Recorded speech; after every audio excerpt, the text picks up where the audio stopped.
gravação está prestes a se iniciar. Você está gravando.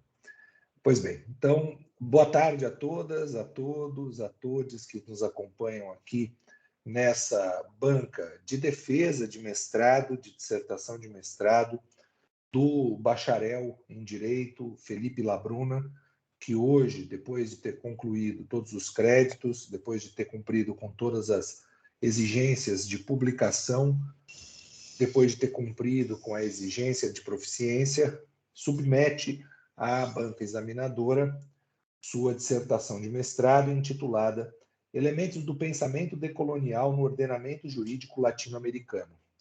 Nós contamos aqui com a honrosa presença, com muita alegria mesmo, que eu anuncio a presença da professora Yamara da Silva Viana, professora externa, avaliadora do Rio de Janeiro, da Universidade do Estado do Rio de Janeiro, professora de História, que com certeza enriquecerá ainda mais esse trabalho que foi ofertado a nós da banca.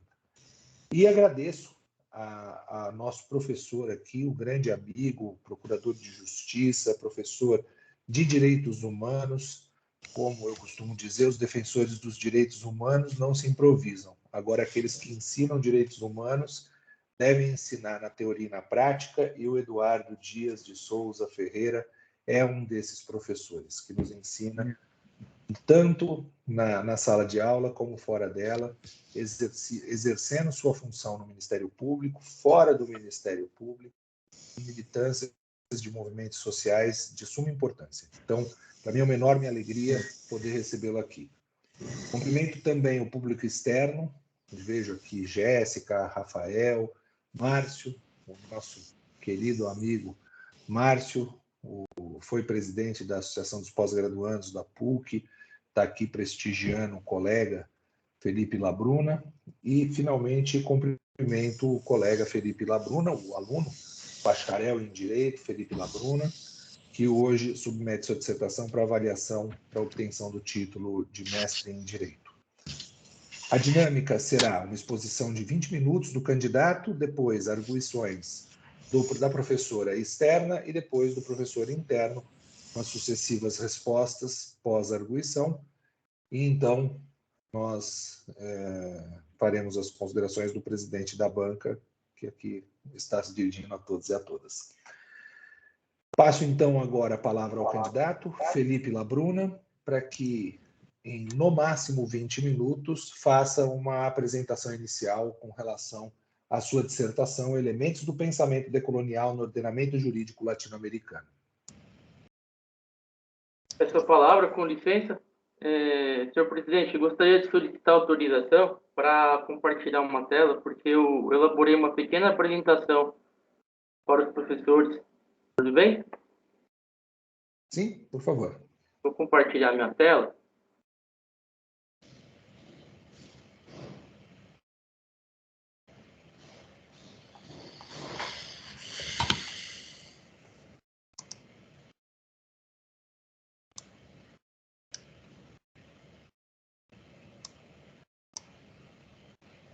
Vocês conseguem ver minha tela?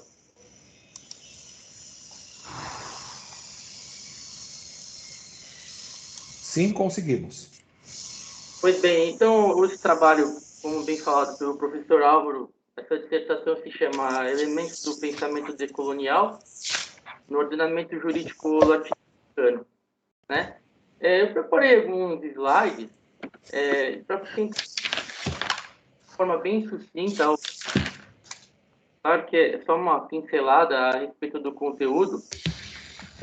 Gostaria de dizer que o método de elaboração desse trabalho foi uma revisão bibliográfica de materiais pertinentes, tanto acadêmicos quanto de literatura da sociologia e antropologia jurídica, né?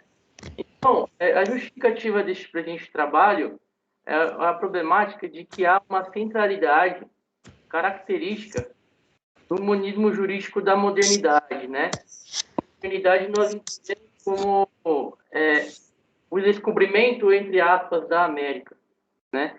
Então, esta modernidade, que começa em 1492, com a chegada de Colombo às Antilhas, justapõe um tema étnico, cultural, plural, por uma questão centralizada, né? Que é contrária aos pluralismos normativos latino-americanos originários, em que há uma concepção de segurança jurídica que estaria pautada não em uma legalidade, mas sim em um sistema interpretativo costumeiro, né? E por que eu digo isso? Porque os ideais da modernidade, que trouxeram algumas ideias de William Friedrich Hegel, apresentavam um conceito de que o que havia aqui na América era atrasado, né? E que era uma coisa retrógrada, que era uma coisa selvagem.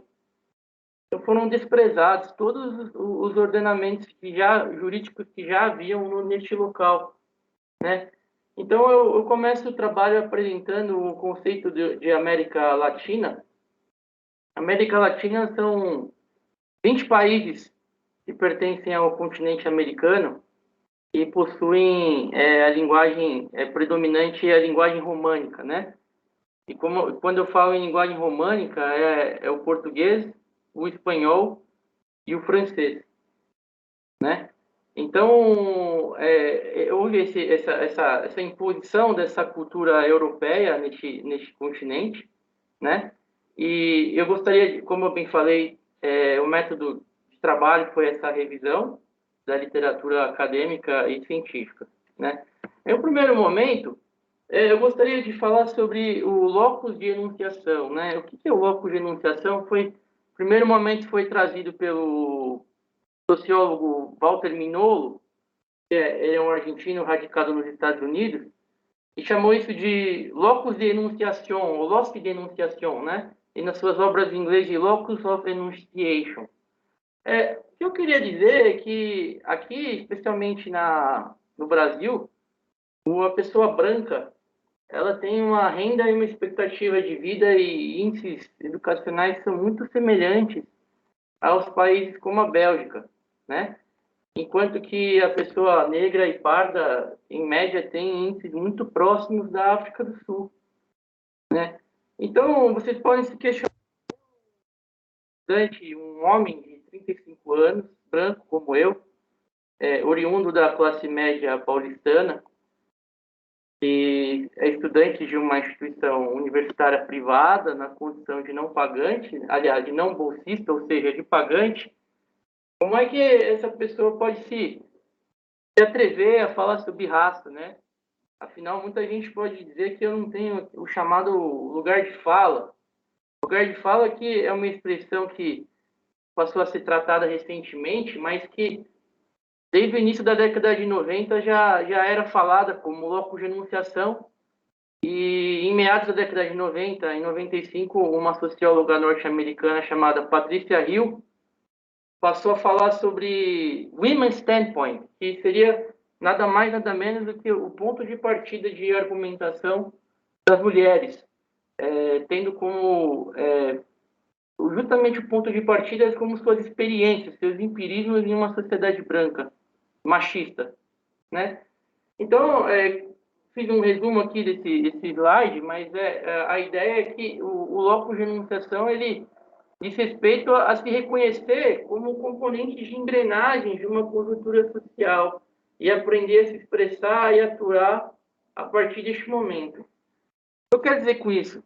Que a pessoa branca, ela pode ter o seu lugar de fala para falar sobre raça e a partir do momento que ela se reconhece como oriunda de uma classe que historicamente é privilegiada, isso não se pode negar, e que ela se coloque neste lugar, se reconhecendo como parte deste grupo, historicamente privilegiado, e a partir desse reconhecimento ela possa falar estruturalmente sobre sociedade, falar estruturalmente sobre racismo, falar estruturalmente sobre colonização e decolonização, né? Então, afinal de contas, todos nós somos latino-americanos, né? Todos nós temos essa herança de colonização neste continente, né? Então, eu gostaria de apresentar a ideia do decolonialismo, né?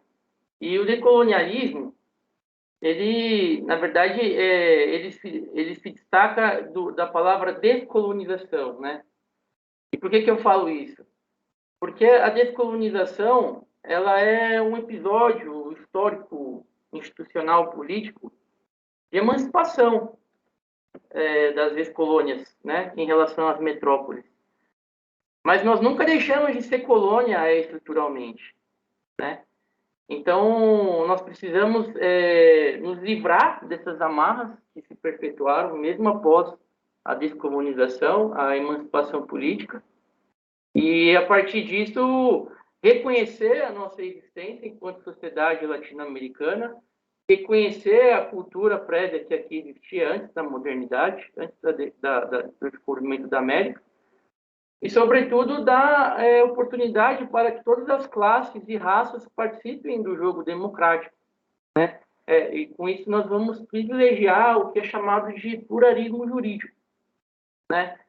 Então, a decolonialidade, como eu havia falado, ela é justamente essa histórica de emancipação, né? A descolonialidade, né? E a decolonialidade sem o S é nós procurarmos nos desamarrar dessas heranças coloniais que se perpetuaram estruturalmente nas nossas instituições, nos nossos costumes, na nossa sociedade, no nosso ordenamento jurídico, né? Então, nesse trabalho, eu quis destacar a importância de alguns autores, né, que são componentes de um chamado Grupo Latino-Americano de Grupos Subalternos, e nesse grupo nós temos alguns expoentes, né?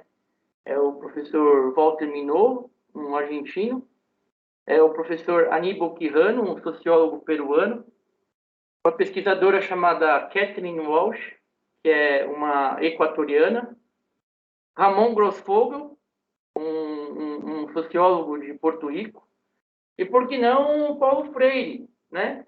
Paulo Freire teve muita participação nesse tipo de estudo, embora não tenha dito propriamente a palavra decolonização, mas falou muito a respeito do resgate das nossas origens e da necessidade de respeitar as heterogeneidades da sociedade e, sobretudo, da necessidade de haver uma abertura democrática a todos, né? Inclusive, a pedagogia freiriana é um instrumento pedagógico do decolonialismo, né? Então, nesse trabalho, eu procurei fazer uma crítica a respeito dos direitos humanos clássicos, como são entendidos, né? E procurei apresentar a chamada teoria crítica dos direitos humanos, que foi uma teoria elaborada por um pesquisador espanhol chamado, que já é falecido, inclusive, faleceu prematuramente aos 50 anos de idade, é o Joaquim Herrera Flores, né?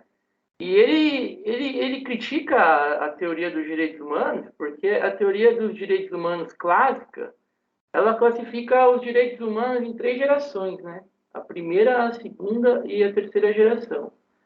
Mas seria basicamente a liberdade, a igualdade e a fraternidade, né? O que acontece? Esses direitos humanos, tais como concebidos no Ocidente, eles representam meras necessidades e demandas da burguesia que quis se emancipar em relação à monarquia, né? Então, esses direitos humanos não necessariamente representam as demandas que existem aqui no continente latino-americano, né? É por isso que, então, aqui eu preparei esse slide, né? A chamada primeira geração ela é entendida como os direitos individuais, né? Então, ela estaria associada à ideologia de uma burguesia que se sobrepunha à aristocracia europeia. A segunda geração de direitos humanos diria respeito a direitos coletivos e às demandas do proletariado. Seria materializada sobre direitos de cunho social, econômico e cultural. E a terceira geração surgia com o término da Segunda Guerra, com a Declaração Universal dos Direitos do Homem. Então, nós percebemos que essas 2 grandes guerras elevaram a percepção de uns direitos humanos que envolvem toda a humanidade, quando, na verdade, elas não levam em consideração as multiplicidades culturais dos diferentes corpos sociais. É por isso que a gente apresenta essa crítica no trabalho, né? em relação à teoria clássica dos direitos humanos. Então, nesse trabalho, nós destacamos, inclusive, uma obra de arte, né, que se chama América Invertida. É uma obra que, inclusive, caiu em domínio público, porque o artista plástico criador dela, o Joaquim Torres Garcia, uruguaio, faleceu há mais de 70 anos. E nele ele representa a América Latina de ponta cabeça. E por que ele representa a América Latina de ponta cabeça? Porque esta obra se chama América Invertida. Porque até mesmo as exposições cartográficas do que é norte e sul foram importadas do continente europeu. Então, o que é considerado norte é visto como progresso, como avançado, né? Como o desenvolvido, como moderno. E o que é sul é visto como atrasado, como retrógrado, como atrasado, né? Então, quando ele se propõe a apresentar este mapa da América Latina de ponta cabeça, ele simboliza que o nosso sul, que é chamado de sul pelo europeu, na verdade será o nosso norte. Porque até as exposições cartográficas do que é sul ao norte foram importadas. Além de importadas, foram impostas. Então, a partir deste momento, nós vamos mostrar que o nosso norte não é o norte que foi imposto, e sim o que eles chamam de sul, né?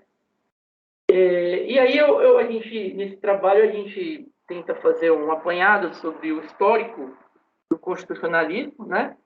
Partindo do constitucionalismo clássico, passando para o constitucionalismo social, depois um neoconstitucionalismo, e, por fim, nós apresentamos as urgências por um novo constitucionalismo na América Latina, né? E nesse tema nós temos um expoente brasileiro, um professor do programa de pós-graduação em Direito da Universidade Federal de Santa Catarina, que é o professor Antônio Carlos Volkmer, que fala bastante sobre a questão do novo constitucionalismo latino-americano e sobre a questão do pluralismo jurídico, né?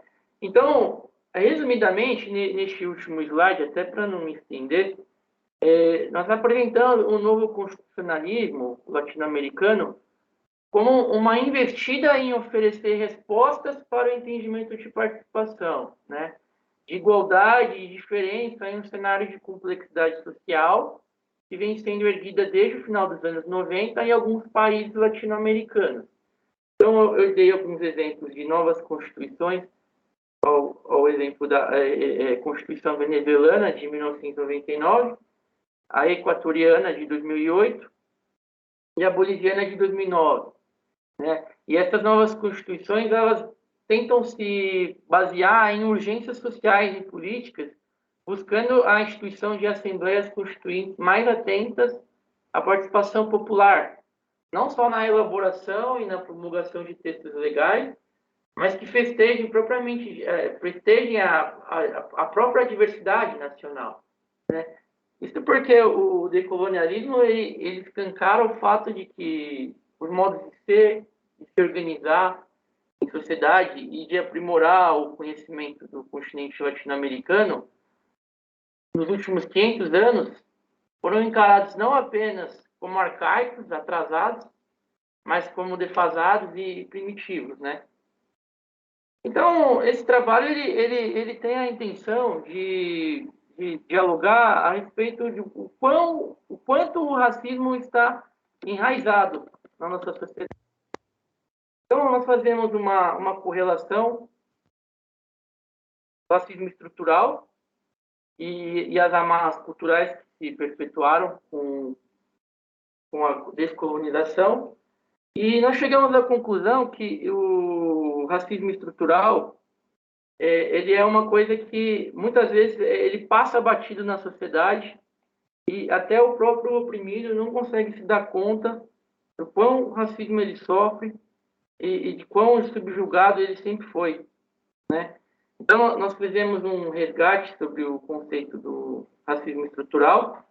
Nós chegamos à conclusão que a ideia, o pensamento do racismo estrutural, ele vem de uma corrente sociológica, antropológica de Levi-Claude Strauss, que se chama estruturalismo. e mais recentemente foi pautado na chamada antropologia marxista, né? Então, o que acontece é que muitas vezes o próprio subjugado não consegue se colocar em sociedade e entender a importância que ele tem, ele não consegue nem sequer expressar as demandas sociais que ele tem, justamente porque as estruturas, as instituições sociais e políticas foram importadas e impostas de tal modo que a própria sociedade não consegue mais se enxergar e resgatar suas origens como identidade, né? Então, é claro que isso foi um mega resumo, né, do nosso trabalho. Em 15, 20 minutos a gente não ia conseguir explanar 100% do tema, mas essa pequena apresentação que eu elaborei, eu acredito que consegui passar uma ideia para quem nunca ouviu falar sobre decolonialismo, né? Eu fico essa coisa, o que é o decolonialismo, né? Então, é isso, eu agradeço a todos que me ouviram e fico à disposição para perguntas, comentários, tudo que envolveu o trabalho. Muito obrigado. Muito bom, muito obrigado à exposição feita pelo candidato Felipe Labruna. Exatamente em 20 minutos, ou seja, respeitou aí regimentalmente o que nós temos.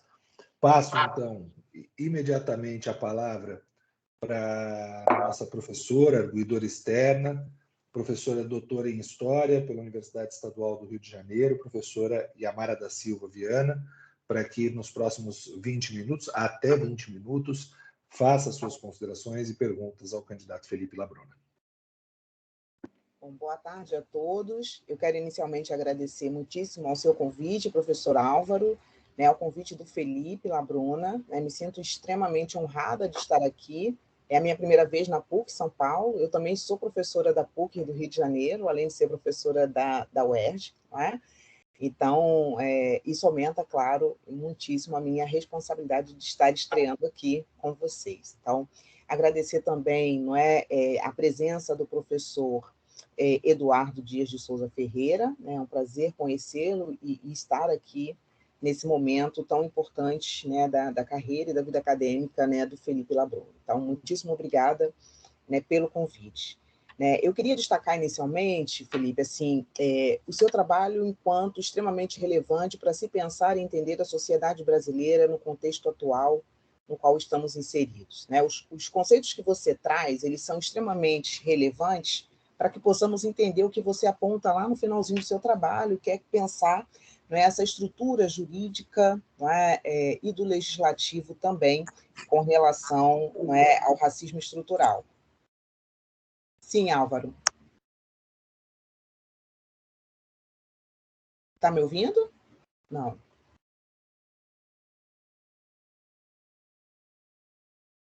Não estou te ouvindo, Álvaro, desculpa. Eu tinha conectado na caixinha de fone, problemas tecnológicos, resolvi, agora estou ouvindo bem. Perdão.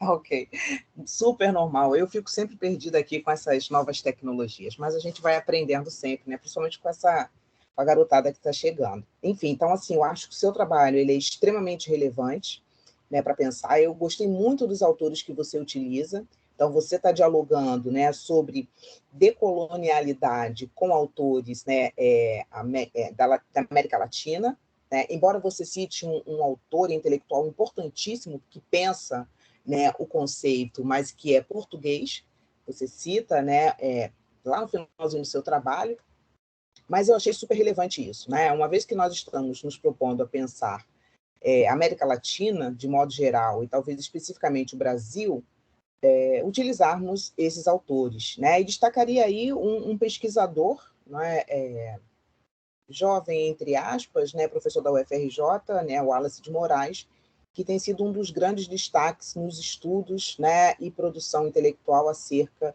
né, de temas decoloniais. Então, achei muito interessante as suas escolhas, né, no que tange aí a questão da bibliografia escolhida, né, para a sua dissertação. Então, eu achei isso muito interessante.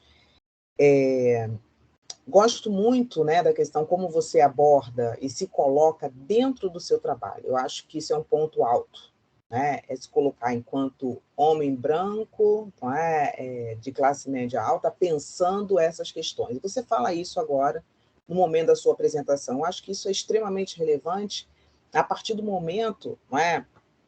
E aí, fazendo com que nós pensemos um pouco na sua fala também inicial, que durante muitos anos, quem escrevia sobre, né, questões de raça, né, sobre as questões de gênero, sempre foram homens brancos, majoritariamente, né? Poucas mulheres, mas essa nova visão, essa nova perspectiva, esse novo olhar, essa ressignificação, né, de que os indivíduos que foram subalternizados durante, né, esses mais de 500 anos, né, em que o nosso país, né, esteve sobre esse processo, né, todo de construção e reconstrução, é o primeiro momento, nessas últimas décadas, em que indígenas e negros, né, potencialmente são ouvidos. E aí é uma das minhas questões, já entrando diretamente, especificamente, em algumas questões para que nós possamos pensar. Eu acho que você aqui atinge os objetivos todos necessários para uma dissertação de mestrado, mas as minhas colocações são, pensando que você possa levar isso para um doutorado, porque pensando, né, em termos de mestrado, o tempo é muito curto para que você possa ampliar as suas reflexões e as suas pesquisas, mas pensando nisso, tá? As minhas questões são mais colocadas para que você possa pensar, né, em trabalhos e pesquisas futuras, mas que aparecem aqui no momento da sua escrita e da sua reflexão. Um dos pontos altos para mim é a sua colocação enquanto homem branco nessa sociedade extremamente racista, sexista e machista que é a sociedade brasileira. Isso, para mim, é um ponto-chave. É você colocar, discutir o próprio conceito de branquitude e como você o faz. Então, acho isso muito relevante, né? O intelectual português ao qual me referi é o Boaventura, né? Então, embora ele tenha um pensamento super importante, embora ele tenha uma discussão que não pode ser negada de forma alguma, mas ele está falando do outro lado do Atlântico, ou seja, ele está vindo lá, né, do lugar, né, que foi a metrópole, né, do qual, né, hoje do lugar ao qual nós chamamos país Brasil. Então, eu achei interessante até a própria construção do texto. Você utiliza, né, os autores latino-americanos e depois você vai dialogar com Boaventura. Eu achei muito legal isso, tá? Então, adentrando aí em algumas questões que são para nos fazerem pensar. Logo no resumo, né, do seu trabalho, na página 7, né, você entra num conceito que eu acho que a gente poderia repensar. Você vai dizer que os negros seriam, né, de fato, minoria, né? E pensar esse conceito minoria para o Brasil, será que caberia? Quando a gente fala em sociedade estadunidense, Estados Unidos, de fato, eles são 13%. Mas aqui no Brasil nós somos 56%, entre 55% e 56% da população. E esse conceito seria talvez interessante que nós pudéssemos aí problematizar um pouco melhor o que significa. Você vai fazer isso e vai explicar o conceito lá na página 14 do seu trabalho. Mas eu acho que é um conceito, talvez, chave para se pensar futuros trabalhos.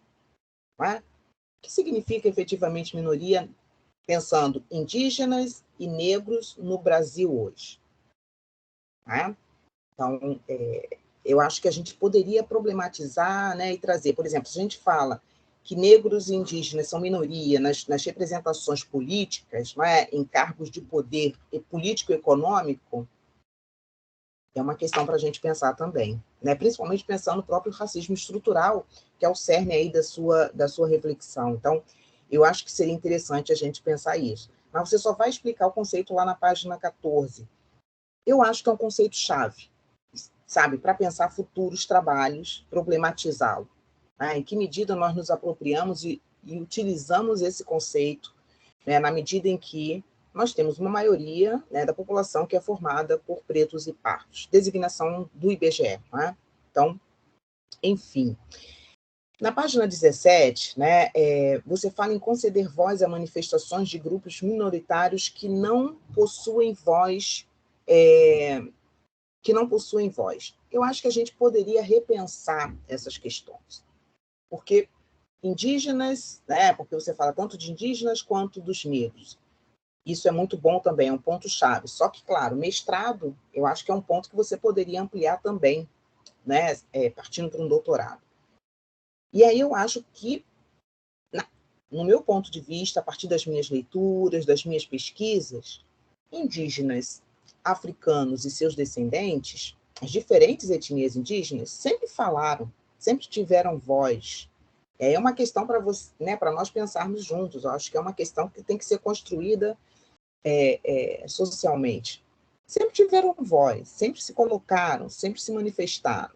Talvez a questão não fosse ouvirmos aqueles que falam, né, que foram colocados historicamente numa condição de subalternidade, de inferioridade, perante a esse elemento, né, que chega, que invade, né, e que conquista o território, que se apropria de um território, né, que já havia habitantes. Né? Então, eu acho que a gente poderia, talvez, pensar e refletir um pouco melhor sobre isso. Porque esses indivíduos sempre falaram, sempre estiveram presentes. Né? Pensar que a cultura indígena chega no século XXI, apesar de todo o genocídio, né? A cultura africana, afro-brasileira, porque ela vai ser ressignificada a partir da diáspora forçada, né, de África para as Américas. Então, nós temos aí uma distinção também, se a gente pensar as diferentes formas, não é, de colonização que houve no continente americano. Mas pensando no Brasil, não é, pensar candomblé, pensar capoeira, jongo, não é, o próprio samba, tudo isso foi ressignificado como forma de sobrevivência, né? E de reconstruir uma identidade que fora perdida a partir dessa diáspora. Então, acho que a gente poderia pensar, né, como é que nós poderíamos rever essa questão. São indivíduos que sempre tiveram voz. A questão é, eles eram escutados, eles, né? Como é que eles se manifestam? Vamos pensar hoje, pensando no século XXI, né? Nós temos uma questão. Quando aconteceu o assassinato do George Floyd nos Estados Unidos, né, nos convidaram para falar sobre essas questões e tentavam sempre comparar com o Brasil. Eu falei, não, a gente tem que repensar isso também, porque aqui no Brasil as pessoas fazem manifestação, mas a questão é como as diferentes mídias e como a imprensa, ou como nós brasileiros, olhamos para essas manifestações. Como é que isso geralmente é representado na mídia? Então, são escutadas, essas pessoas são escutadas, elas têm essa ocupação. Né? Quando você traz o conceito de lugar de fala, que foi muito debatido lá na década de 90, né? Na época que eu estava ainda, né, na minha primeira graduação, que foi em filosofia, eu lembro como isso causou um debate acirrado dentro da academia. E hoje ele está sendo, né, renovado. E é interessante a gente ver como isso vai sendo modificado ao longo dos anos, das décadas. Mas eu acho que eles sempre estiveram lá, não é? Essas manifestações estão sempre presentes. A questão é que nem sempre são ouvidos. Nem sempre são ouvidos. Então, assim, é preciso ter, né, ocupações de lugares de poder, embora não sejam reconhecidos como pessoas de poder, porque nós temos aí hoje indígenas que ocupam, né, cargos políticos, né, estão em lugares de poder, negros também, mas ainda continuam sendo efetivamente vítimas de uma violência, de um massacre, né, que é assustador. E aí eu acho que é fundamental o seu trabalho para pensar isso dentro, né, do ordenamento jurídico brasileiro, porque ele está dentro também ele faz parte desse racismo estrutural, a sociedade como um todo. E como você bem colocou, né, é tão tênue, e como todos, negros e não negros, somos formados dentro dessa mesma sociedade, é claro, nem todos conseguem identificar, a não ser que tenha um pensamento crítico a respeito. E pode vir na infância, na maturidade, depende, ou nunca vir, como você mesmo colocou. Em nenhum momento o indivíduo vai se identificar dentro de uma estrutura extremamente racista. E é um processo. Então, por isso que eu acho extremamente relevante o seu trabalho, pensando esses elementos, né, da decolonialidade nesse ordenamento jurídico. Tá? Uma outra questão também que eu trouxe para a gente pensar seria o próprio título do seu trabalho, que seria o ordenamento jurídico latino-americano, pensar a América Latina para um trabalho de mestrado é um desafio gigantesco. Eu acho que você poderia jogar isso para o doutorado, porque você não consegue dar conta, ninguém conseguiria em 2 anos, e infelizmente é esse o prazo que nós temos, é determinado, não é? Diferente dos nossos mestres do passado, que tinham um tempo muito maior para poder pesquisar e concluir as suas pesquisas. Falar em América Latina, o latino-americano, quer dizer todos, ou talvez delimitar isso logo na apresentação do seu trabalho. Eu vou trabalhar com esses países da América Latina, porque é gigantesco. Mas eu acho que esse desafio, Felipe, você poderia e deveria desenvolver num doutorado. Eu acho extremamente relevante. Agora, ainda assim, no doutorado, eu também acho que é muita coisa trabalhar com todo esse... né? Porque são bem diferentes, né? Mas, enfim.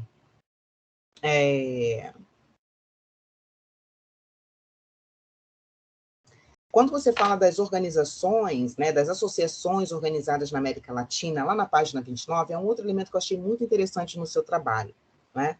E aí eu fiquei me perguntando quem são esses indivíduos que formam essas associações. Eu acho que pode ser um elemento chave para você, para nós, né, que nos preocupamos com essas questões, né?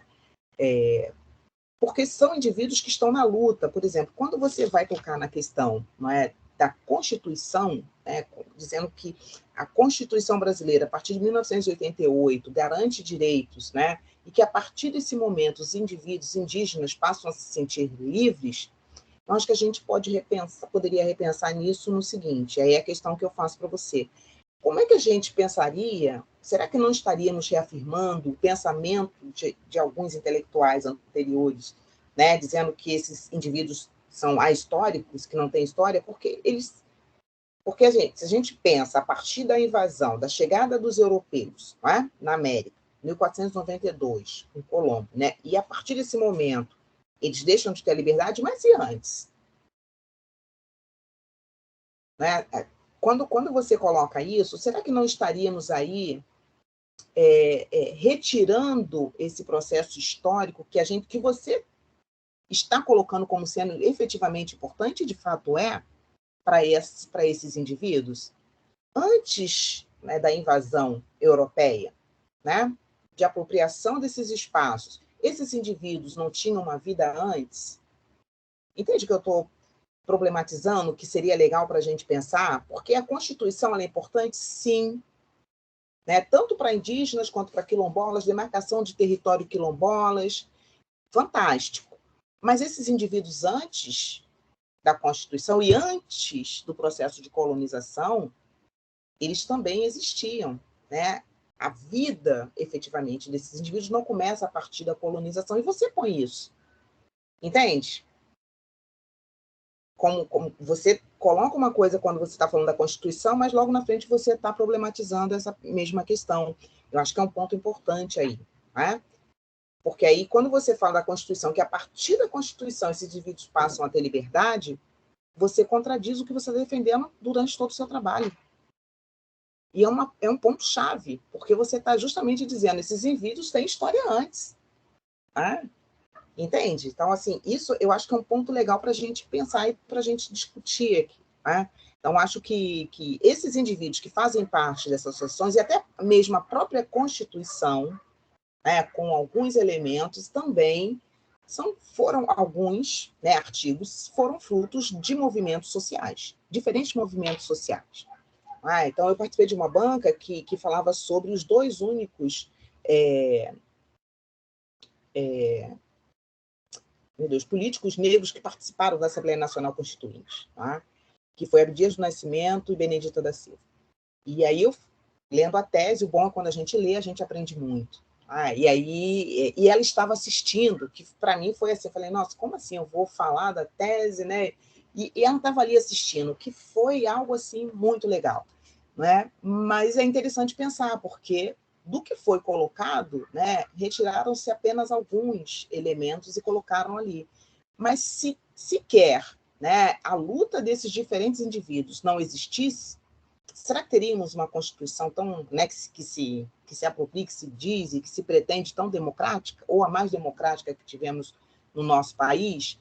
Então, falar desses movimentos e falar da luta desses indivíduos nesse processo de aquisição de direitos, nós sabemos que nem todos, na prática, se efetivam, né? Por isso que eu digo que o seu trabalho é extremamente relevante, né? Nem sempre se efetiva.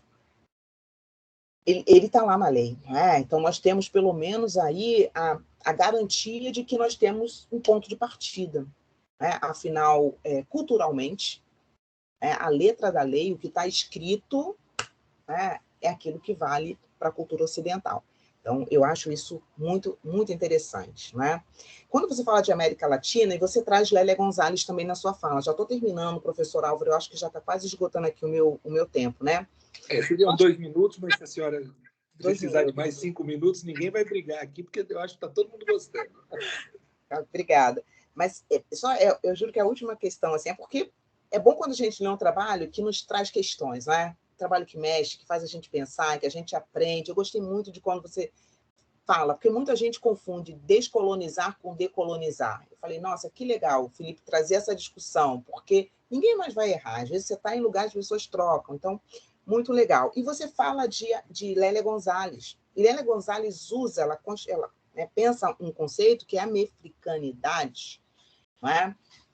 Que eu acho que pode te ajudar também a pensar, né? Porque ela está lá na década de 80 pensando, né, interseccionalidade, ela não usa a palavra surge na década de 90, né, nos anos 2000, mas Lélia está pensando tudo isso, está pensando na América Latina, está pensando a inserção da população africana a partir da diáspora. Então, acho que você foi muito feliz assim, de utilizar a Lélia e poderia, eu acho, discutir, né, e muito mais com ela, trazer muito mais a presença de Lélia, né, que você, né, traz, já que citou Lélia, eu acho que poderia ampliar esse debate com ela, né, porque ela é uma das grandes intelectuais que vai pensar essas diferentes problematizações. Né? Ela está pensando muito mais gênero, né, mas é uma questão também extremamente significativa. Né? Enfim, Felipe, eu quero mais uma vez agradecer. Né? Desculpa, a última questão, juro. Pensar esse corpo legislativo que você traz na sua dissertação, na sua tese. Como é que nós poderíamos pensar esse corpo legislativo hoje no Brasil a partir de um pensamento decolonial? Porque ele ainda está dentro dos conformes, né, de um pensamento muito colonizado. A gente vê isso de diferentes formas. E aí, se você pudesse falar um pouquinho mais sobre isso, né, seria muito interessante. Bem, então, enfim, são essas 3 questões, basicamente, né? A questão da história indígena e africana e seus descendentes anterior, né, à chegada dos europeus, a questão desse corpo legislativo ainda sendo colonizado, e as leis, né, a legislação como sendo também fruto, né, da luta de anos de diferentes indivíduos, diferentes etnias indígenas, né, e dos povos africanos e seus descendentes afrodescendentes. Muitíssimo obrigada, professor Álvaro, Felipe. Nós que agradecemos, professora Iamara, muito percussiente a arguição. Para mim é uma alegria poder aprender, ouvir. Eu conheci a professora Iamara numa webinar, não nos conhecemos pessoalmente, mas a gente vai corrigir esse erro de rota com certeza em breve. Muito obrigado pela arguição, pelas perguntas, e passo a palavra, então, imediatamente ao candidato, Felipe Labruna. Obrigado. Professora Iamara, como a senhora bem disse, como Vossa Excelência bem disse, realmente foi explicado, após a introdução do trabalho, que as minorias que são abordadas não são minorias em números absolutos. Com certeza, a população negra é a maior parte em números absolutos da sociedade brasileira. Então, de fato, deveria, sim, ter sido explicado antes que essa minoria, em termos, não são em termos numéricos absolutos, né? Quando nós falamos em minorias, são parcelas da população vulneráveis, né? Que não têm o acesso, muitas vezes, inclusive, ao judiciário, né? E, como a senhora bem disse, não é que essas parcelas populacionais não tenham voz. Elas têm, sempre tiveram voz. Acontece que essas vozes não foram ouvidas, né? ou muitas vezes essas vozes foram encaradas como menos importantes, ou menos esclarecidas, ou muitas vezes até como vozes ignorantes, né? Então, como a senhora bem citou, foi falado no trabalho sobre a antropóloga brasileira Lélia Gonzalez, que faleceu no ano de 94, eu até sempre essa pesquisadora, um trecho do trabalho que está na página 59, e para a antropóloga brasileira Lélia Gonzalez, a primeira coisa que pode ser notada sobre o racismo é que todos o acham natural, né? Como se o racismo fosse uma coisa que já é assim própria de ser, né? Como se não fosse nem sequer possível pensar em um mundo que não houvesse racismo, né? E que o homem negro ele necessariamente tem que viver na miséria, né? E para ela a razão disso é que há um inconsciente coletivo, né? Que estes últimos, ou seja, os negros, as pessoas, né? Afrodescendentes, eles têm alguns atributos que não são interessantes, né? Ou seja, a pessoa afrodescendente ela é irresponsável, ela não tem capacidade intelectual, né? Nas palavras próprias da socióloga, o inconsciente coletivo acredita que o afrodescendente é, inclusive, estúpido, né? Então, ela traz até, veja, pelo amor de Deus, entre aspas, mas um pensamento do inconsciente coletivo no sentido de que é natural que o homem negro seja perseguido pela polícia, afinal, ele não gosta de trabalhar, né? Afinal, o homem negro é vagabundo, né?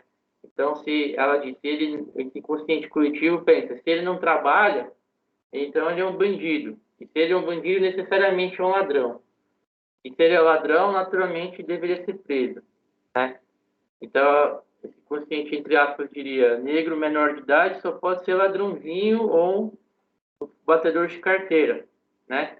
E a mulher negra, claro que ela é cozinheira, camareira, empregada doméstica, criada, cobradora de ônibus ou até garota de programa. Então, veja como esse inconsciente coletivo ele ignora a voz. Então, essa voz sempre existiu, né? Essa voz, ela é importante, né? Só que não é que não existe, ela simplesmente não, até então não é ouvida. E quando Vossa Excelência fala a respeito do texto constitucional de 88, de fato, ele é o texto constitucional mais moderno que nós já tivemos até hoje. Isso não quer dizer que esse texto não possa ser aprimorado, né? Sobretudo sobre a composição do corpo legislativo, como a senhora bem falou. A questão dessa parte jurídica, legislativa e constitucional deixada por último no trabalho, não foi à toa. É porque desde o início o professor Dr. Álvaro, ele me orientou que esse trabalho ele serviria como um pano de fundo para uma futura tese de doutorado, né? Então, a nossa ideia justamente repensar e propor um novo modelo jurídico nacional e levando em conta o pluralismo jurídico e as populações originárias. E como a senhora bem falou, antes da chegada do europeu aqui, final do século 1492, final do século XV, já existiam populações, ordenamentos jurídicos aqui. Tem-se notícia, inclusive, de tribunais originários aqui. É claro que as composições normativas não eram necessariamente positivadas, não eram codificadas, mas já existia aqui um corpo jurídico normativo, né?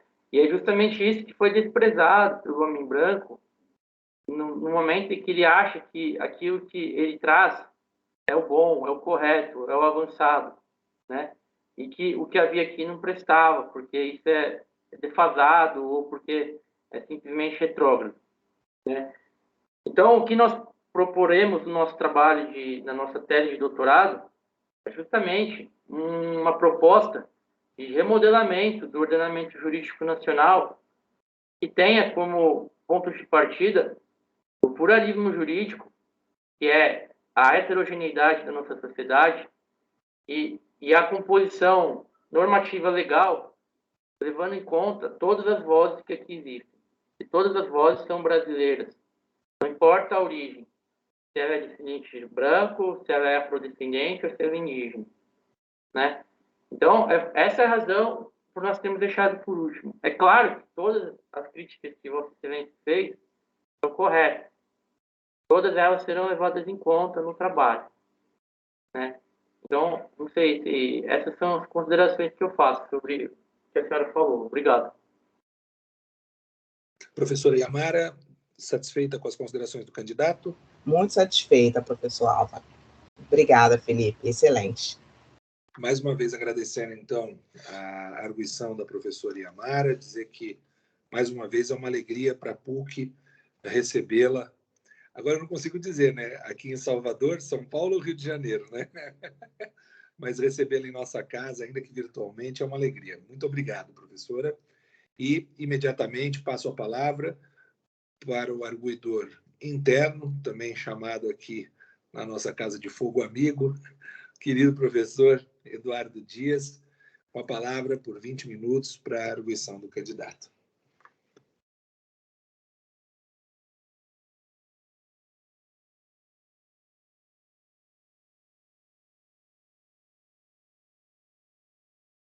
O microfone não? Pronto, Aí, agora sim.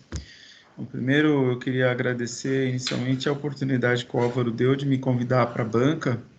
Na verdade, a banca de qualificação, que foi um prazer ter participado. E agora revê-lo aqui já com o trabalho finalizado. E conhecer, pelo menos virtualmente, aí a professora Yamara, né? Yamara, e ouvi-la, né? Muito gostoso ouvi-la aí com toda essa pegada da história, né? História e antropologia aí que vai tecendo esses contornos, né? E esse diálogo com o direito, ainda que a filosofia do direito, né? Eu acho que o Bruno, lá na conversa, até eu lembrei, eu também lembrei a citação do Boaventura, mesmo porque ele mandou muito pelo Brasil nos anos 80, a gente teve o prazer aqui da esposa ele morou, né, tanto no México como aqui no Brasil, aí na Rocinha, e viajou, ficou mesmo sediado em vários lugares.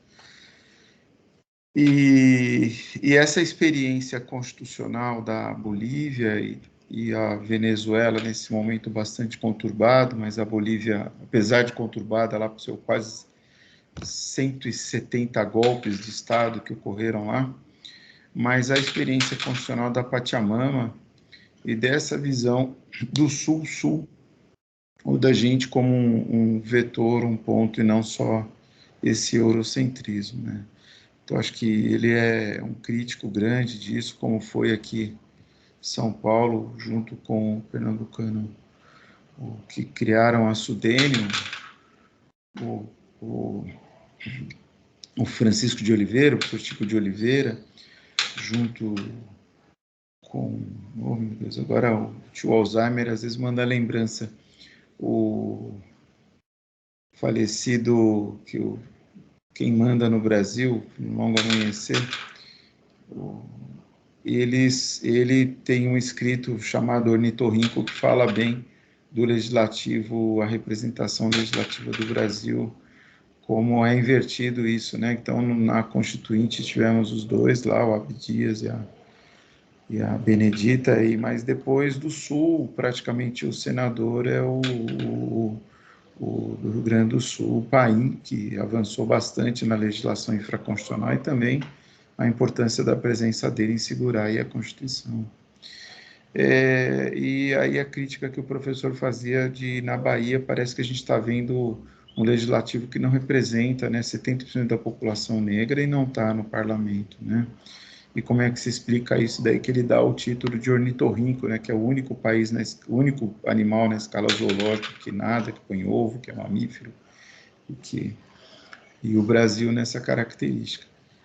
Acho que, como a gente aí no direito, essa pegada também legislativa é importante, a referência da Constituição boliviana, que tem sido usada até como experimento, como uma realidade, até para conflitos como Israel-Palestina, como é que é a convivência tribal, a convivência das várias etnias, né, de tribos, mas das várias etnias e culturas, como elas convivem dentro desse paradigma.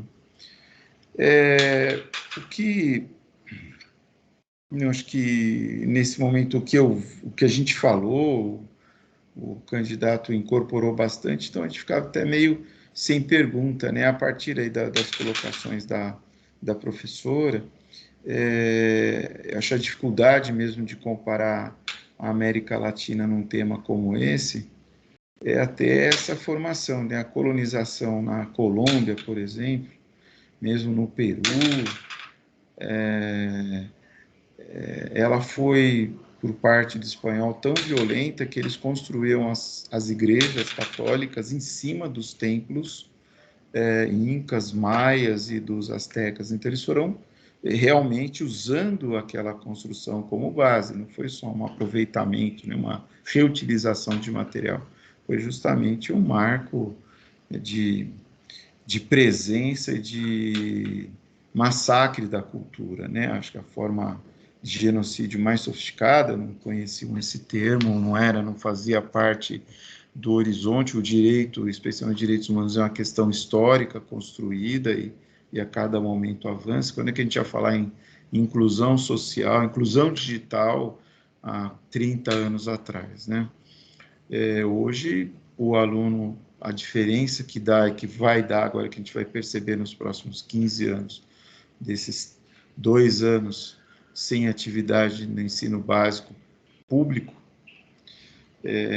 regular, né, quase um ano literalmente parado nas escolas públicas e as escolas particulares andando, a próprio ensino federal, a PUC como privada, fundacional, sem lucro, logo no começo aí separou 100 e poucos computadores, mais pente de memória e distribuiu para os alunos. Para uma entidade federal fazer isso implica em licitação, implica numa série de coisas, ou fundações de apoio, e, na verdade, todas as universidades públicas, quer estaduais, mas especialmente as federais, com o pinico na mão e se possível, o governo de plantão, o carcereiro de plantão quereria mesmo fechá-las, né? Já que não pode controlar, extingue totalmente, né? Nesse sentido, essa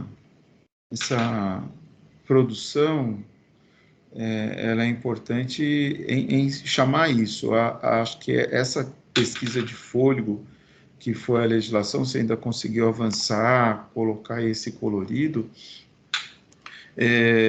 mas nessas características e esse viés e o diálogo, que eu acho que é difícil, porque como é que você dialoga do ponto de vista sociológico, antropológico, a produção do direito, com essas relações internas em cada um desses estados partes, né?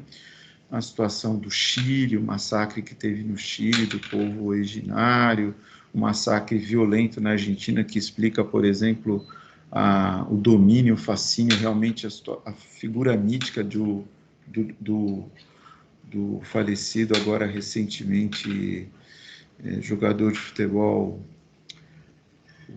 o baixinho lá, meu Deus do céu, Maradona, né? Então, esses arranjos legislativos, eles são realmente incipientes, onde a coisa avançou, mas teve como contra-argumento um golpe de Estado, que agora volta, o Evo Morales, e a própria origem dele, que está num documentário chamado Nosso Negócio é Crises, que mostra como surge um líder cocaleiro, que sai da presidência um boliviano, na verdade, nascido na Bolívia e educado nos Estados Unidos, falando um inglesol, né, um castelhano puxado no americano, e teve de ser resgatado do palácio dele com uma operação militar por helicóptero, depois da manifestação intensa nas praças públicas, especialmente depois da privatização da água. Então, esse olhar, esse efeito do colonialismo, da dominação colonial e decompor esse decolonialismo, como é que isso se manifesta no aspecto jurídico e na organização da sociedade, não é uma tarefa das mais simples, não. E realmente colocar isso em termos de mestrado foi uma ousadia, né? Que tem aí os seus percalços, né? Pelo tempo, o tempo também que é colocado, tanto hoje em dia até para o doutorado, também é pouco, é exíguo, né? Para a gente realmente ter reflexão. Mas acho que o Felipe aí deu conta do recado, incorporou, e esse debate tem de seguir. Eu só veria, Felipe, como é que você vê isso, porque uma das análises que existem, eu também acredito um pouco nisso, ela não é tão popularizada, mas é que o que aconteceu no continente americano, especialmente a partir de 2015, e aqui a gente sentiu isso em 2016 e 2018, o Lugo já tinha sentido um pouco, o Uruguai segurou mais pela infraestrutura que tinha, pela história anterior, mas a experiência do Banco Latino-Americano Unasul, quando o Unasul é criado, é que você sente realmente uma reestruturação no mundo do preço do petróleo pelos ataques que acontecem, a derrocada do governo do Gaddafi, o valor do petróleo inviabilizando economicamente a exploração de pré-sal e inviabilizando o projeto, e mais tudo isso que vai se revelando depois, o próprio judiciário reconhecendo os abusos que ocorreram. Eu falo isso porque eu sou do MP e eu e mais 270 colegas fomos parar na Corregedoria Nacional porque a gente denunciava os abusos nas prisões temporárias, nas custódias, né? E o auge disso foi uma manhã ensolarada aqui em São Paulo, em que quase a gente vê um banho de sangue no aeroporto de Congonhas. Como que você vê a possibilidade com o Mercosul fragilizado? O Unasul, que seria o braço financeiro disso. E com as ALAUs, todas as entidades regionais, mesmo, de certa maneira, os ataques à OEA e à Corte Interamericana, a perspectiva da gente realmente ter, na América Latina, uma produção que se livre dos efeitos desse colonialismo que foi impregnante aqui na América Latina, né? Se essas experiências, especialmente da Bolívia, elas podem nos dizer alguma coisa, né? Porque no Brasil, a dificuldade que a gente tem, o Álvaro ainda estudou mais, andou por aí, inclusive foi a banca dele foi atacada por hacker no Centro-Oeste. Quando a gente está no Mato Grosso do Sul, especialmente, quando a gente está no norte do país, ali, uma parte ali de Tocantins, o chamado Bico do Papagaio, região do Araguaia, a convivência do índio com o não índio, né, ela é muito complicada, né? As mortes, quer dizer, Rio Grande do Norte foram dizimados, os potiguars, na Bahia tem aí uma reminiscência, mas que também foi um povo massacrado, e até hoje querendo rever coisas que estavam já assentadas como demarcação, né? Então, o efeito disso ainda aqui é perceptível, mas você avançou nisso, e talvez, quem sabe, doutor, como é que você vê essa estrutura? No Mercosul, que está bastante fragilizado, não conseguiu alavancar. O Unasul, que seria um braço financeiro, que não vai.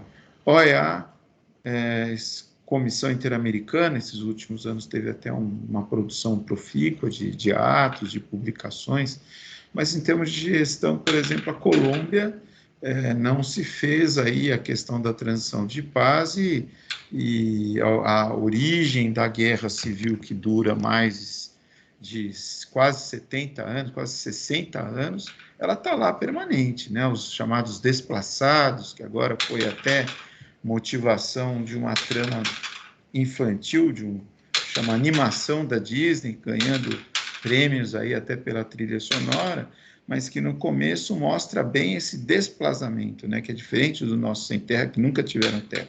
Lá as pessoas tinham terra e foram expulsos da sua terra.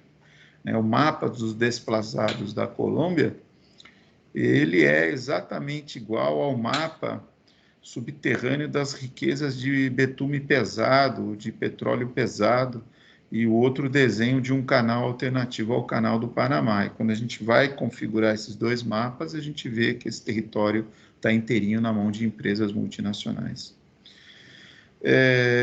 Então, a OEA não deu conta disso, o acordo de paz tinha sido feito, não caminha. A realidade de autoridades, a gente teve contato com um que era prefeito no distrito já na divisa do Brasil, Venezuela, e o que ele sofre, que agora ele apanha de todos os lados, do narcotráfico e desses grupos, né, especialmente dos de mais direita e dos chamados de direita que lutam por um acesso à terra como acumulação e não como produção restrita. Quer dizer, nesse sentido, eu queria te ouvir a partir do que você pesquisou, e acho que talvez essa reflexão que eu sentiria a falta nas suas conclusões, mas como eu digo, também para mestrado é aquilo de você descrever o que tem aí, não são grandes, mas como eu vejo aí a intenção do Álvaro, o seu fôlego de continuar no doutorado, aprofundar isso sim, conhecer, usar a rede da PUC, as universidades católicas que existem aí na América Latina também, poder compor com eles, como é que você vê essa perspectiva porque no próprio sistema, a gente conversou um pouco, não há muita referência nem na Comissão Interamericana, muito menos na Corte Interamericana, sobre esses marcos, sobre essas acomodações normativas, né? E apesar de existirem inúmeros casos de violações de tribos indígenas. Um livro que é uma referência, acho que eu esqueci a época, que mostra um pouco o que aconteceu no Equador, por exemplo, é do Perkins, que é um ex-agente da CIA, que uma das máscaras dele, além de agente do Banco Mundial, ele também era professor de Direito em Harvard, era ele relatando o que foi feito quando eles venderam para o Equador uma usina, e a instalação dessa usina no rio acabou com as tribos. E vai coincidir documentalmente, quando a gente vê, com os documentos da Unesco trabalhando com essas tribos que foram dizimadas. E elas foram dizimadas porque cortou a barragem, mudou totalmente o ciclo de produção e de vida a partir daquele rio. E que, em parte, aqui não está longe da gente explicar essa loucura que é Belo Monte, sem ter uma rede de linhão para distribuir a produção de tucuruí, se aquilo era realmente necessário, os modelos de usina de linha, E eram usinas, Belo Monte é um projeto que existia desde o governo militar, né? Então, e agora o que a gente assiste, a Valdênia, tive com ela agora pela manhã, que é uma grande militante, foi ouvidora da polícia na Paraíba, está agora no Maranhão, que é algo que a gente nem discute muito, como é que no Maranhão as pessoas que sofrem na linha de trem que leva minério de ferro, pelo tipo de trem que transporta o minério de ferro, que vai jogando aquela fuligem, e toda uma área, uma faixa grande, ela ficou inviabilizada para a agricultura, e as pessoas não têm nenhum trabalho de saúde pública para detectar problemas pulmonares, e muitos com sequelas pulmonares. E apesar de ter um governo, né, uma das referências num governo mais igualitário, não conseguiu avançar muito nisso, porque isso vai bater numa grande produtora de minério, que é os associados da Vale do Rio Doce, e essa convivência difícil, né? Então, e por isso que eu digo, essa questão da Unasul, de um braço financeiro que dê isso, quando isso se cria essa estrutura, vem todo outro reorganização internacional, e todos os governos mais libertários na América Latina, igualitários, eles foram praticamente dizimados, e agora a gente tem essas ondas. Eu queria te ouvir nisso. Como é que você acha, qual estrutura, qual que é a perspectiva da OEA e da Comissão Interamericana de assimilar efetivamente o decolonialismo. Muito obrigado, professor Eduardo, pelas considerações. Esse é o papel também de quem participa da qualificação, né? Que verifica se o candidato observou as observações que foram feitas e trazer uma problematização que pode surgir a partir do novo texto que surge e se apresenta. Isso é o papel, né? Senão a gente ficaria aqui simplesmente virando um verificador apenas. Então, achei muito importante essa consideração, essa provocação, e todos nós agora queremos ouvir o candidato. Com a palavra, Felipe Labruna. Obrigado, doutor Álvaro. Excelência, professor Eduardo. Gostaria de dizer que eu vejo, ao menos a questão brasileira, muito pessimismo em relação à política externa brasileira, né? Nós temos um atual governo executivo federal e tem demonstrado desprezo a tratos internacionais democráticos, né? E nós temos observado que o governo Bolsonaro tem simpatizado com governos ditatoriais, né? Tais quais da Turquia e o da Rússia. E tem desprezado governos historicamente democráticos e também tem demonstrado profundo desprezo em relação às populações originárias, tais quais as indígenas e as quilombolas. Então, Excelência, como eu falei, vejo com pessimismo a questão. Em um primeiro momento, me parece que o Mercosul é uma organização meramente formal, porque neste momento, em que pese quase todo o globo ter sofrido recentemente uma guinada à direita, ao que parece, muitos países já têm retornado posições centrais no eixo político, posições não necessariamente democráticas, mas posições equilibradas, mais equilibradas do que aconteceu nos últimos anos. Infelizmente, este país parece que está remando com força em direção contrária à democracia. Então, nós estamos tomando uma posição e nós estamos assumindo uma postura de nanicos internacionais, para não dizer pária. E isso me causa enorme tristeza, porque o Brasil, historicamente, foi tratado com respeito e visto como um apaziguador de relações diplomáticas, e muitas vezes visto, inclusive, como um bom negociador de celeumas internacionais. Atualmente, nosso país é visto como uma federação que não merece respeito em relação às outras instituições, porque o nosso governo executivo federal tem demonstrado muita, como posso dizer, tem demonstrado afeição por valores ditatoriais, inclusive do passado, tem homenageado questões ditatoriais de 60 anos atrás, né? Então, neste momento, nossa questão internacional encontra-se muito, muito fragilizada. Eu acho que eu sinceramente acho que nós não conseguimos nem sequer pensar em termos internacionais neste momento, antes que nós remodelemos o nosso governo executivo federal, né? Eu consigo enxergar, de repente, uma retomada das posições de vanguarda internacional quando nós trocarmos o nosso governo federal, né? Este governo não está demonstrando afeição alguma por tratos internacionais e por negociações democráticas internacionais. O continente latino-americano ele tem muitas riquezas que interessam as chamadas nações de primeiro mundo, né? Existem já celeumas históricas no território boliviano que dizem respeito ao gás natural. E naquele país também existem celeumas históricas que dizem respeito à água potável, né? E aqui ao nosso norte, na Venezuela, existe a questão também central do petróleo, né? Nós também temos nossos interesses em relação a gases naturais e também em relação aos combustíveis, né? Mas, ao que parece, nosso governo ele tem procurado se subjugar em relação a nações que ao governo Bolsonaro teriam algum benefício para nós, quando na verdade não tem nenhum interesse, nenhum benefício para nós.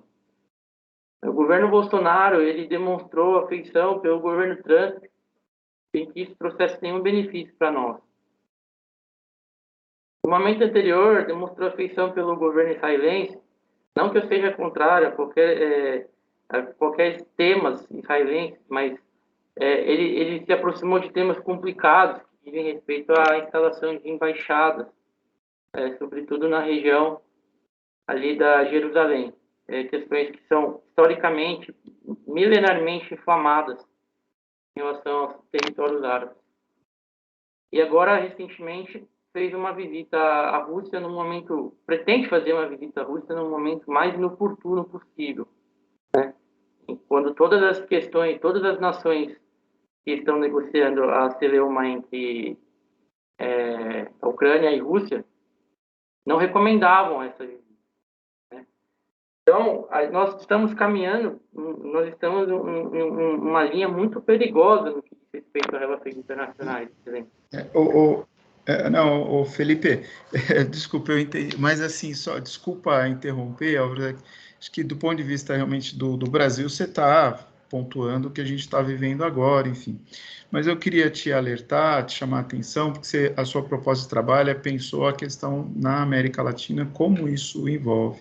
Então, aí a minha pergunta é essa: quais organismos internacionais que você vê latino-americanos aí que existem, a Unasul quase nem saiu do papel, Mercosul está aí cambaleando, mas a OEA vai, especialmente com a Comissão e com a Corte Interamericana, caminhando. Pesquisar e analisar quais os indícios desse sistema interamericano que sinalizam no sentido de um pluralismo jurídico, de um multiculturalismo jurídico que abarque realmente os povos originários e a questão dos trazidos na diáspora para o continente todo. Se tem essa perspectiva, porque o Brasil, você esgotou mesmo o tema. Aqui no tempo de pergunta, eu queria te ouvir nesse aspecto, que aí eu acho que leva a proposta de analisar mesmo, de abrir, pesquisar na América Latina, especialmente nesses órgãos, como que está essa produção. Desculpa interrompê-lo aí.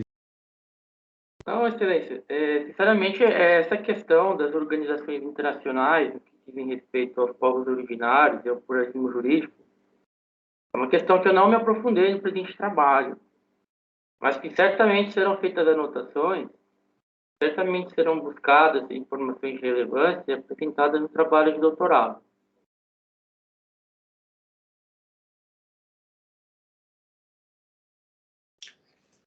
Para contribuir um pouco com o debate, e acho que aqui é a reflexão conjunta, talvez uma das coisas que nós pudéssemos pensar é verificar que tipo de força existe desses organismos internacionais regionais, que é o que o Eduardo está apontando, e se existe essa força, né, Edu? Eu penso que o modo como o candidato começa a falar dessa guinada à direita que nós temos, ela traz também, de certa maneira, um esfacelamento dos organismos internacionais regionais tradicionalmente existentes na América Latina para a criação de novos organismos, muitas vezes com o mesmo escopo ou até mesmo sem escopo. E hoje a gente passa por um processo de ausência identitária, mas não identitária no discurso identitário, mas identitário com relação a organizações de pessoas públicas, no sentido de uma organização do Mercosul, Tratado Atlântico Norte e tantas outras estruturas que hoje começam a ser esfaceladas. Podemos aí fazer até uma analogia, não sei, né? Talvez até um privatismo aí que tenha acontecido dessa pauta e dessas dimensões da América Latina, e que hoje existe uma inexistência de identidade. Eu não sei, eu estou também compartilhando contigo, Eduardo, se é por esse caminho que você pensa quando fala a respeito da América Latina, ou se você vê uma América Latina forte, estruturada, inclusive no âmbito jurídico, porque me parece que aqui usando dois elementos, né? A história e a economia. Parece que, historicamente, as economias latino-americanas estão sendo pautadas por governos de direita que passam por um processo de esfacelamento dessas organizações latino-americanas, o que traz um problema. Por quê? Porque não temos uma identidade, não temos unidade, não temos organização, e nós temos aí um cenário empobrecido para a construção de qualquer pensar latino-americano quando verificamos o momento histórico que nós estamos postos. Não sei se seria esse cenário ou se você tem um cenário mais otimista que o meu. Microfone, Edu.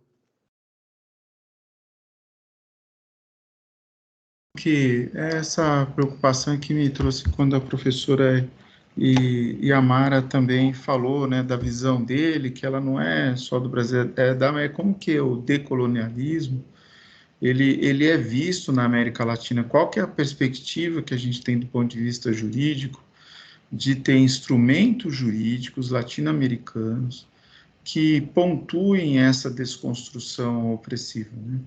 Que reconstruam, do ponto de vista jurídico, essa história, porque as máquinas estatais, as máquinas públicas, não só no Brasil, na América Latina inteira, ela está marcada e construída para dizer não sempre para os projetos de emancipação e de busca de uma igualdade. Então, não à toa, nosso continente é o mais desigual, né? O continente africano, ele é pobre, mas ele é pobre por inteiro, né? A África do Sul, um outro país que tem um PIB mais equalizado, mas a desigualdade, o Brasil, então, é campeão da desigualdade em todo o continente. E quando você pega um governo mais à esquerda, considerando a esquerda aqueles que lutam por igualdade, você tem dificuldades enormes, tanto no ordenamento quanto na interpretação desse ordenamento. E esse padrão interpretativo, ele continua sendo colonizado por pensamentos que vêm de países de primeiro mundo, que não dialogam, que não têm as dificuldades que nós temos aqui. Então, você continua falando de uma lexia, você continua falando de um neoconstitucionalismo, de um neoprocessualismo, mas que nega e não dialoga com o que a gente vê na periferia. Eu acabo de sair de uma banca pela manhã que foi sobre grupo de extermínio, né? Como que é a percepção do direito penal na periferia de São Paulo, com as execuções acontecendo diariamente, e que não é diferente dos grandes centros, né? A OEA, realmente, ela tem crise, a Comissão Interamericana, mas veja bem, ela avançou no que diz respeito a uma convenção interamericana sobre igualdade racial. A gente não tem uma da ONU com a mesma força que tem. E ela foi desdobrada, porque o documento cuidou da racial, étnico-racial, e o outro documento da questão LGBTQI+, hoje, que está no stand-by, ele foi desmembrado para ter esses dois documentos. Foi o último ato da presidente Dilma, quem assinou ainda foi um professor colega nosso, Zé Eduardo Cardoso, que mandou para o Congresso, e já no final do ano passado, o Congresso aprovou em 2 turnos, nas 2 casas, uma emenda constitucional. Em 13 de maio do ano passado, 12 de maio, o presidente assinou, mas o decreto só veio agora, no começo do ano, final de janeiro. E o que aconteceu, pouca gente percebeu, uma edição do Senado, uma edição da Constituição do Senado, essa daqui que é a última escrita do Senado, que vai até a emenda constitucional 111, de 2021, ela traz lá no final o decreto legislativo que incorpora como norma constitucional a Convenção Interamericana contra o Racismo, Discriminação Racial e Formas Correlatas de Intolerância, adotada na Guatemala. Então, ele, com todas as dificuldades, esse sistema, ele está avançando. Mas essa questão específica que desmonta esse decolonialismo, que ignora o saber e a juridicidade e os acordos dos originários e que, como diz, que faz parte dessa construção, ele é incipiente. Ele não existe nos órgãos como Olha, apesar de você encontrar uma infinidade de casos, dizimação de tribos, de desrespeito, de assassinatos. Então, o trabalho do Labruna, ele tem essa coisa de chamar atenção para isso. Porque, em geral, e aí acho que é a sua coragem, agora do Labruna, essa insanidade, quase vamos dizer assim, que vocês não focaram no Brasil. Vocês falaram a América Latina, e ele vai dialogar com a legislação da Venezuela, da Colômbia, da Bolívia, do Peru, ele tem esse diálogo. O que eu propondo é dentro dessa perspectiva, que eu acho que é o que ficou isso, como é que, e pensando essa minha praia mais também dos direitos humanos, como é que fica esse arcabouço jurídico, essa ferramenta para a desconstrução disso? Sem dúvida nenhuma, esse foi um avanço grande da OEA, da Comissão Interamericana, de ter aprovado essa convenção em Guatemala em 2013. E o Brasil, mas isso teve todo um histórico, isso também não caiu do céu. Essa foi uma construção grande, a participação do Brasil na época foi efetiva, foi muito importante, né, dos representantes brasileiros, especialmente de 2004 para frente. Né? Mas era mais dessa especulação que eu falo, não há que... não tem essa tensão permanente. Se a gente pegar o Lewandowski, quando ele fala da OEA, ele vai dizer que foi um sistema construído debaixo de botas mesmo, literal, que era ditadura e senhores de terras, né? A crítica que ele faz com o Dalmo Dallari no livro dele sobre o sistema interamericano. Avançou na área social no final dos anos 90 com o Protocolo de São Salvador, que trouxe os direitos sociais. Mas nessa pegada que quando a gente pega a Constituição que o Labruna fala da Colômbia, quando vê a legislação colombiana, quando vê aqueles arranjos, é uma coisa, e quando a gente vê, por exemplo, no Oriente Médio, a Jordânia, como é um acordo político constitucional de representatividade no Congresso, que incorpora, inclusive, a comunidade palestina, os refugiados dos anos 90, tanto do final dos anos 60, mas especialmente dos anos 90. Como eles participam do Congresso? É um rei, mas tem um parlamento, tem toda uma composição, um balanceamento bastante importante, né? E que se destaca, de uma certa maneira, das colônias, né? Dos colonizadores. Né? Desculpa, é isso daí, eu me atrapalho, tumultua a dinâmica dos trabalhos aí.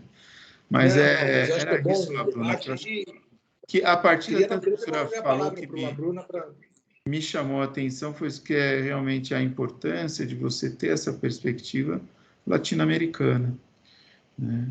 A começar pelo que é uma marca maior de colonização nossa, latino-americana, é que os nossos marcadores de CAPES, o que alavanca curso é você dar aula em inglês. Não é você dar aula em espanhol. Só que nossos irmãos do nosso continente falam espanhol. Então, a gente está de costas para o continente hispânico, né? E se cultua isso, né? O Chile acaba e português não é ensinado no Chile, mas o inglês a molecada do ensino médio chilena tem um inglês top, tanto que os coloca no mercado internacional. E o marcador universitário de CAPES não é o espanhol. Olha como é precária essa nossa colonização, como já foi o francês em administrativo, como é o alemão em processo. Realmente é importante para a gente ter acesso ao que é construído lá, mas a gente via forçar aqui um diálogo tudo em espanhol. Né? No último quadriênio, Edu, eu fui avaliador da CAPES de todos os cursos de mestrado e doutorado de Direito do país. Aí, quando a gente ia fazer a avaliação dos programas, eu fui avaliador do Qualis Livro e dos programas em si. Quando a gente ia fazer a avaliação do Qualis Livro, era assim, tem uma trava, L1, L2, L3, L4, que são publicações qualificadas, né, com notas maiores. Para subir de L2 para L3, a trava era muito simples. Recebeu dinheiro, fomento, de agência pública? Se não, só tinha uma única chance de ir para L3. Esta publicação é em inglês? Se não fosse em inglês, acabou. Já era L2, porque ia para o próximo passo. Essa é a marca do colonial nossa, atual. Sim, sim. Em que a gente não percebe porque está imerso nela. Bom, Tá bom, desculpa, era isso daí. Eu acho que esse bate-papo é bom. Eu estou satisfeito aí com o Laguna, que vai citando mesmo essas conversas aí para desconstruir essas o Bob Marley, né? Mental slavery, né? Escravidão mental, né? Essa coisa toda. Né? Obrigado pela paciência. Bom, eu vou... regimentalmente, agora seria o momento que ou eu optaria por fazer uma arguição ou alguma consideração. Então, antes de iniciar as considerações, eu queria também fazer algumas problematizações para devolver a palavra para o candidato para que ele possa fazer uma fala de encerramento, acho que é importante, agradecendo aqui a arguição do professor Eduardo Dias, que dialoga com o que a Yamara nos aponta, e isso nos coloca num ponto, Felipe, de dificuldade epistemológica, vamos dizer assim. O que é bom, o que é positivo, porque ciência só se produz quando se coloca em crise. E não eurocentricamente falando dos gregos, né? Porque os gregos eles traziam essa dimensão da quebra e da crise. Então, a gente precisa ter a crise para poder crescer. Então, primeiro, agradecer a arguição da professora Yamara, do professor Eduardo. Eu penso que nós temos aqui algumas dificuldades no campo terminológico. Primeiro, quando se fala em dar voz aos grupos que são vulnerabilizados, às minorias, quando se usa essa terminologia. É curioso, professora Yamara, ela não é do direito, mas no direito a gente fala muito de voz e voto. Voz, voto e veto. Talvez nós precisamos aí encontrar talvez ainda possa ser um neologismo mesmo, de encaixar aqui para poder entender, porque voz não é o suficiente. Voto, ainda assim, é participação, mas não é poder. Veto é sim poder. Então, entre voz, voto e veto, talvez a gente possa aprimorar no nosso discurso que há voz, sim, às populações que são vistas como minoria daqueles que não têm veto. A gente precisa pensar nisso. Como nossa pesquisa não termina aqui, porque, de fato, é um projeto que se estende também para o doutoramento, a pesquisa do Felipe Labruna, a gente precisa também pensar essas pontuações, porque eu tenho uma analogia que eu utilizo muito com os meus alunos da graduação. Eu tenho muitos alunos da graduação que entram na graduação e são geniais. Assim como eu tenho muitos alunos do mestrado que entram no mestrado e são geniais. Mas, assim, a criança que toca Beethoven com 2 errinhos e tem 8 anos de idade, você fala, nossa, que linda, ela toca Beethoven com 2 errinhos. Mas ela não pode chegar aos 15 tocando o mesmo Beethoven com os mesmos 2 errinhos. Então, assim, nessa dissertação de mestrado apresentada aqui pelo candidato, nós temos um ótimo trabalho para aquilo que se propõe para a dissertação de mestrado. Mas a gente não pode admitir esses errinhos, por assim dizer. Então, esse pensamento e esse anacronismo legislativo com relação a 1492, o antes e o depois, a própria dimensão do que nós pensamos para a tese de doutoramento, porque aqui na qualidade de orientador eu também me sinto, se não coautor, eu me sinto copartícipe deste crime chamado mestrado e que esse crime seja continuado para o doutorado. E no doutorado a gente precisa pensar realmente o que nós iremos propor. Será que, então, nós vamos reduzir nossa ambição quando nós falamos de América Latina e restringimos ao Brasil? Ou nós reforçamos que, já desde o mestrado, nós não estudamos o pensamento decolonial da América Latina, mas os elementos do pensamento decolonial nos ordenamentos jurídicos da América Latina? Isso é um estudo de mestrado. E, muito possivelmente, aqui a gente tenha alcançado esse objetivo quando, na dissertação, os elementos foram apontados, em especial pelos teóricos que foram selecionados.